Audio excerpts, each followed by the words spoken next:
He said the mountain was breathing. We laughed, the nervous kind of laugh people use when they don't want to believe what they already know. Each morning, a thin mist rose from the slopes, curling slow and steady, like the exhale of something too big to see. The locals called it sacred, stubborn, alive. To us, it was just home. Harry fed his cat by Spirit Lake every sunrise, coffee in one hand, radio in the other, soft country music mixing with the hiss of the wind. Down the valley, scientists marked tremors on their charts, neat, harmless lines. Normal, they said. But the windows rattled longer each day, and the air hung heavier between breaths. A fisherman swore he saw ripples when the lake was still. Children pointed to the mountain's crown and said, "It's smoking again." No one ran. No one ever does, not when the danger looks beautiful. At 80:32 that morning, the mountain drew in one final breath, and when it exhaled, the sky turned white, and everything we thought was permanent vanished with it.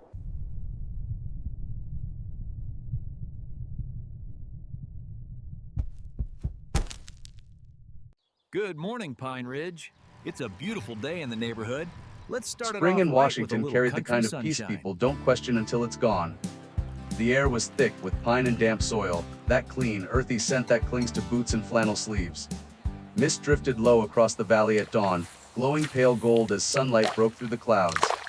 Loggers filled their thermoses with black coffee, radios buzzing faintly If she with baseball blows, scores I and go weather with her. reports. Pickup trucks rumbled down dirt roads, headlights cutting through fog that would be gone by breakfast. Kids rode their bikes through the streets, waving at truckers who waved back without slowing.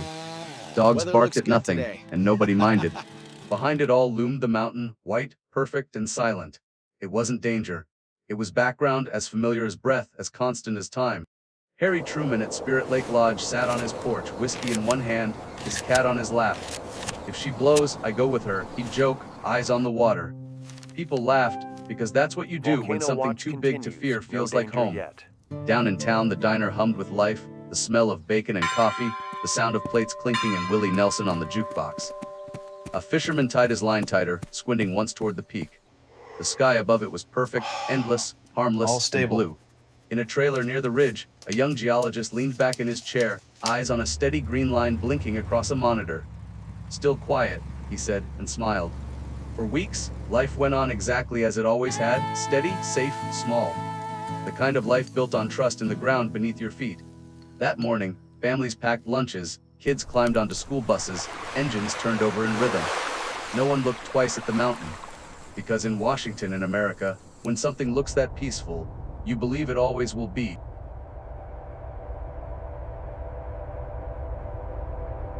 At first, it was only a sound you could feel more than hear. A low hum beneath the floorboards, steady and strange, like the earth clearing its throat after a long silence.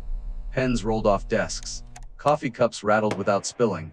Pictures on the wall tilted a little to the left, as if the house itself had taken a deep breath. The dogs were the first to notice. They stopped barking mid-howl and turned toward the mountain. In the woods, even the wind paused. Leaves hung motionless, as though waiting for permission to move again. No one said the word eruption. Not yet. We blamed the weather, the trucks, the wind, anything except what it really was. Up at Spirit Lake, Harry noticed the water shifting in slow, uneven waves. One moment it was glass, the next it quivered like something was breathing beneath it. He frowned, said nothing, poured another drink. A trucker on the ridge later said the air had changed heavier, he called it, thick enough to taste. Down in the ranger cabin, a half-full coffee mug trembled once on the table, then stilled. The silence that followed was worse than the noise. On the radio, a country song broke mid-verse, replaced by a sharp crack of static that made every diner patron glance up at once. Miles away, in a small monitoring room in Vancouver, the seismograph needle jumped one clean spike across the paper, then flatlined. One scientist leaned closer and whispered, "That's new." Nobody replied. For days, the sound came and went, soft, rhythmic, patient. People stopped sleeping through the night. Birds vanished. The air felt charged, brighter somehow, like the sky itself was holding its breath. And through it all, the vibration never stopped. A faint, deliberate pulse, deep, alive, certain. We didn't know it yet, but the mountain wasn't sleeping. It was warning us. At 8:32 a.m., the mountain exhaled, not with thunder, not with fire, but with a silence so deep it swallowed every other sound. Then, all at once, the world moved. The north face split open like wet paper. A wall of ice, rock, and snow shot outward faster than thought, faster than fear. The sky turned white, Whole forests vanished in a breath. Cabins shattered before the sound could even reach them. The air itself seemed to explode. At Spirit Lake, Harry Truman didn't run. He never had time. 1 second, he was standing on his porch. The next, the mountain he loved folded over him. His cat darted under the table as the world became smoke and light. Down in the valley, a fisherman lifted his head, blinking at the sudden brightness. The cloud hit before he could finish a heartbeat. Trees bent in waves. The air cracked like glass.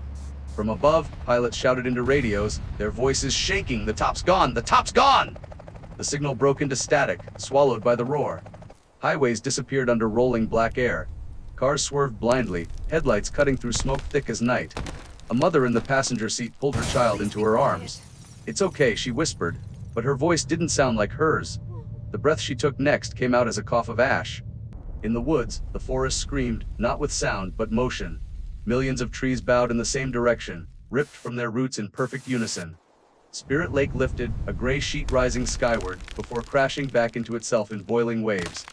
People who lived through it said the wind sounded like freight trains colliding in the clouds.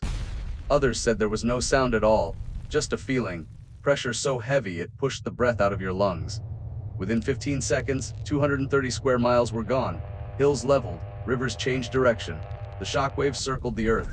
Then the sound arrived, a roar so massive it broke thought itself. Windows shattered hundreds of miles away. Birds fell from the sky already dead. Mountains don't explode, they collapse. They unmake themselves.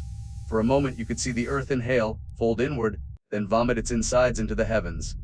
The ash wave rolled outward, first at 50 miles an hour, then 100. Sunlight vanished, shadows disappeared.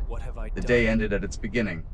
A man pressed himself against a tree, hands over ears, mouth open, but there was no room left for sound. Another raised a camera just before the gray ocean of dust swept over him. The last frame it captured was the world dissolving. And then nothing. Engines died mid-turn, radios fell silent, the air stopped moving. Ash rained sideways, fine as flour, soft as regret. 15 seconds. That's all it took. The mountain was gone, and so were the people who believed it would wait. When the roar ended, the world didn't celebrate, it simply stopped. No birds. No wind. No engines. Even echoes refused to return. The mountain had taken sound with it. Ash fell like snow, slow and deliberate, covering everything in the same muted gray. Trees, trucks, fences, faces, all erased into a single color. The air was thick, metallic, too heavy to breathe. Every step left a perfect print that filled itself again within seconds. Rescue teams came hours later, moving through the haze like ghosts. Their radios were useless, the static was louder than their voices. They shouted names into the gray and got nothing back. One man dug with his hands until his fingertips split, calling for his brother who never answered. Another found a wristwatch still ticking, the only sound left that dared to exist. A helicopter passed low overhead, its searchlight slicing through the ash. You could hear the pilot breathing through the headset, slow, deliberate, afraid to disturb the silence. Below him, the valley looked like a photograph left too long in the sun. Spirit Lake was gone. In its place, a boiling plain of ash and water, still steaming like an open wound. The air burned to touch, sweet with sulfur and loss. Searching. They said the heat could melt metal, but it was the memories that vanished faster. Homes, names, lives erased before they could be spoken aloud. The silence that followed wasn't peace. It was grief too deep to make a sound. Somewhere beneath that weight, Harry's cat lay curled in the ashes, still waiting for a hand that would never come. And above it all, Mount St. Helens stood smaller now, humbled, broken, but still. Its calm was not forgiveness. It was exhaustion, the kind that only comes after the earth remembers what it's capable of. Weeks passed before the sky turned blue again. When it finally did, it felt wrong, too bright, too empty, too clean. People came back to where their homes used to be and found nothing familiar. No fences, no mailboxes, no lines in the dirt to say where one life ended and another began. The mountain looked smaller now, its peak carved away, its white crown turned to gray. Scientists mapped its new face, tracing the missing half with gloved fingers and quiet disbelief. But the locals didn't need maps. They knew every scar by memory. One man picked up a piece of charred wood still warm beneath the ash. He turned it over in his hands and whispered, "I built this." A woman sifted through the dirt until she found a wedding ring, dull but whole, and closed her fist around it like it was a heartbeat. They rebuilt because there was nothing else to do. They planted flags in the gray soil, poured foundations over ground that still breathed heat. Houses went up facing the crater, their windows open toward what was left, not in defiance, but in recognition. "We're still here," the shape of the town seemed to say. Little by little, green returned. Ferns pushed through the soot. Birds tested the air, wings uncertain at first. Grass grew on the slopes where fire had lived. Life didn't ask permission. It simply began again. But for those who stayed, the silence never really left. It lingered between footsteps, in the hush that followed each gust of wind. Even the rain sounded softer now, as if afraid to wake something sleeping below. Some said the mountain was resting. Others said it was listening.